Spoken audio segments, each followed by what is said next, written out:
అడిగి వచ్చినవాడు పరీక్షించడానికి నారాయణుడు వస్తాడు. ఒకప్పుడు డొక్కా సీతమ్మ గారు ఎంత అన్నదానం చేసేదో మహాతల్లి. ఓ బ్రాహ్మణుడు వచ్చాడు, కూర్చోబెట్టి అన్నం పెడుతోంది. ఆయన అన్నాడు, నాకు పెళ్ళవలేదు, ఇన్నాళ్లకు ఓ పెళ్లి కూతురు ఒప్పుకుంది చేసుకుంటానని, కానీ బంగారు ఆభరణం ఏదైనా పెట్టమంది, ఏదైనా ఆభరణం ఇస్తే అన్నం తింటా, లేకపోతే తిన్నన్నాడు. అప్పటికే అన్నదానానికి ఆవిడ ఒంటి మీద నగలన్నీ వెళ్ళిపోయి ఒక్క కంటి ఉంది. ఆవిడ భర్త వంక చూసి కంటి ఇచ్చేస్తానంది. ఆయన పక్కకి రమ్మనన్నాడు, అన్నీ అయిపోయాయే, ఆ కంటె ఒకటే ఉంది. ధూర్త బ్రాహ్మణుడు అన్నం పెడితే బంగారం అడుగుతున్నాడు, ఇవ్వకు, తినకపోతే పోతాడన్నాడు. తప్పు. అతిథి విష్ణు స్వరూపం, అభ్యాగతి స్వయం విష్ణు. కాబట్టి ఆయనకి అన్నం పెట్టినప్పుడు బంగారం ఇచ్చేస్తాను. ఏమవుతుంది, పెళ్లి చేసుకుంటాడు, మంచిదేగా. కంటె ఒంటి మీద ఉంటే ఏమవుతుంది, శాశ్వతమా? పుణ్యం శాశ్వతం, ఇస్తానంది, నీ ఇష్టం ఈ. కంటె తీసి ఇచ్చింది.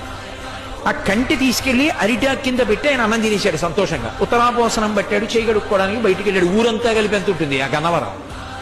కాబట్టి ఆ బంగారు కంటె కనపడింది ఆకెత్తుతుంటే సీతమ్మ గారికి. అయ్యో వెర్రి బ్రాహ్మడు కంటె మరిచిపోయాడని పరిగెత్తుకెళ్ళారు పిలుద్దామని. కనపడలేదు. భర్తని పిలిచి వెతకమన్నారు, ఎక్కడా కనపడలేదు.